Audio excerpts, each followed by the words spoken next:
Et nous ouvrons cette rubrique élection par ce communiqué officiel du ministre de l'Administration territoriale, de la décentralisation et de l'aménagement du territoire qui porte à la connaissance des candidats à l'élection présidentielle de 2013 que les imprimés du modèle de déclaration de candidature à l'élection du président de la République sont tenus à leur disposition au niveau du secrétariat de la Direction générale de l'administration du territoire. Cet autre communiqué du ministre de l'Administration territoriale, de la décentralisation et de l'aménagement du territoire qui informe les électeurs et les électrices que les opérations d'établissement des nouvelles listes électorales vont se dérouler sur l'ensemble du territoire national et dans les ambassades et consulats du Mali du 5 au 25 juin 2013. Par conséquent, le ministre invite les électeurs et électrices à se rendre auprès des différentes commissions d'établissement des listes électorales qui siègent au niveau de chaque commune, ambassade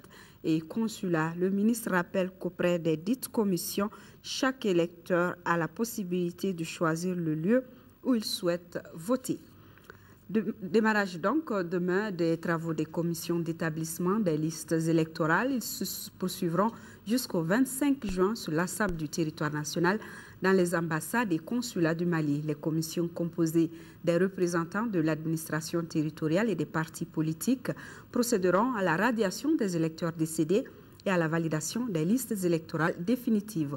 Au micro de Bourama Traoré, le directeur général de l'administration territoriale, pour plus de détails. Ces commissions qui sont composées des représentants de l'administration et des représentants des partis politiques doivent siéger pour essayer de valider la liste des électeurs potentiels.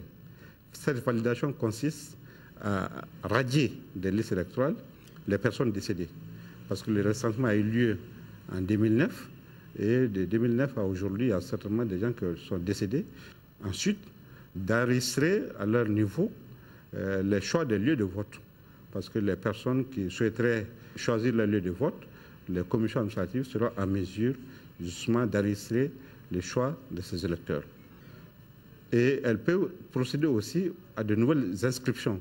Cela veut dire les électeurs qui existent dans la base de données avec leurs photos et leur empreinte digitale, qui ont changé de commune et qui souhaiteraient voter dans leur nouvelle commune de résidence, les commissions administratives doivent pouvoir faire leur inscription. À titre d'exemple, quand vous avez été enregistré à Sikasso en 2009, aujourd'hui vous êtes sur la liste électorale de Sikasso, aujourd'hui vous êtes installé à Bamako, vous voulez voter à Bamako, donc il faut aller dans une commune de Bamako, là où vous résidez, pour vous faire inscrire, afin qu'on puisse vous radier sur la liste électorale de Sikasso. C'est ce qu'on appelle les transferts. Une troisième activité consiste justement à gérer aussi quelques situations particulières. Parce qu'au niveau du recensement administratif à vocation état civil, il est apparu que certains électeurs n'ont pas précisé leur village, quartier, fraction. Ils sont une minorité. Ça aussi, les commissions seront autorisées exceptionnellement à procéder à ce travail de correction ou de précision des lieux, des VFQ de ces électeurs-là. Donc, ils doivent travailler suivant un calendrier bien précis. Et ce calendrier commence le 5 pour s'achever le 25. Bien sûr, il y a des séquences dans ce calendrier. Il y a une période où vraiment ils vont faire les travaux de radiation, de transfert, d'enregistrement des lieux de vote. Ça, c'est de la période du 5 juin au 15 juin. À partir du 16 juin, les commissions vont afficher les listes au niveau des communes, des ambassades pour enregistrer les réclamations des électeurs. Ensuite, la commission gère ces réclamations-là. Au-delà du 21 juin, bien sûr, on va faire le tableau définitif, la révision au niveau de chaque commune. Et ces tableaux seront acheminés à Bamako pour être transmis au niveau de la DGE afin que le fichier électoral définitif soit établi par la DGE. De l'autre côté, les partis politiques qui s'engagent à respecter les textes relatifs aux élections, ils l'ont exprimé à travers la signature d'un document appelé Code de bonne conduite des partis politiques, le compte-rendu de Adama Koudio. s'atteler à proscrire toute forme de violence verbale ou physique durant et après le processus électoral au Mali. C'est l'engagement fait par les partis politiques et candidats aux futures élections dans le pays. Les acteurs réitèrent ainsi leur volonté à respecter les dispositions législatives et réglementaires en matière d'élection. Le code que vous avez en main aujourd'hui est l'aboutissement d'un processus que nous avons démarré depuis 2007, poursuivi en 2012 et repris aujourd'hui en 2013, dans le cadre des prochaines élections de juillet 2013.